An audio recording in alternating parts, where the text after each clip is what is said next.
તો મારે દીધી હતી તો એક ફ્રેન્ડનો ફોન આવ્યો કે ભાઈ પહેલા અમે ઉત્તરાયણમાં મેટર થયેલી હતી કોઈ વસ્તુ કે 2 નંબરનો ધંધો એ માણસે કરી રહ્યો છે. લસ્સી નામનો માણસ છે, લસ્સી ઉર્ફે યશ વસાવા. એ કે 2 નંબરનો ધંધો કરે છે.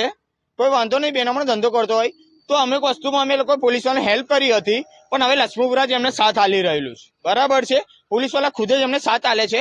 એ આવીને બોલતો હતો એવું કે જો 5 ઘા મારીને ગયો છે મને, અને એવું બોલતો હતો કે અહીંયા જ ગાંજાનો ધંધો મેં કરીશ, તમારથી થાય એ તોડી લો.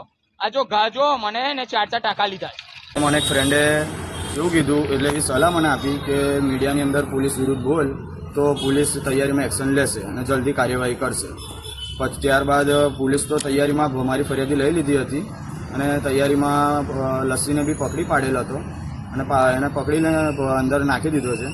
અને બીજું કે રાત્રે મેં જે આક્ષેપ લગાયા પોલીસ ઉપર, જે વિરુદ્ધ મેં બોલ્યો છે એ મેં જુસ્સામાં એને બોલી ગયો હતો, એ તદ્દન ખોટા છે. સ્વાદ પ્રિય જનતા માટે જમવા માટેનું નવું નજરાણું, જ્યાં છે વેરાયટીનો ખજાનો. પંજાબી, ચાઇનીઝ, ગુજરાતી તેમજ ફાસ્ટ ફૂડ અને દરેક જાતની સ્વાદિષ્ટ મીઠાઈઓ તો ખરી જ.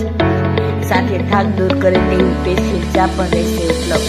Madhav restaurant and caterers, Jetpur, Somnath highway, બધાની જુનાગઢ.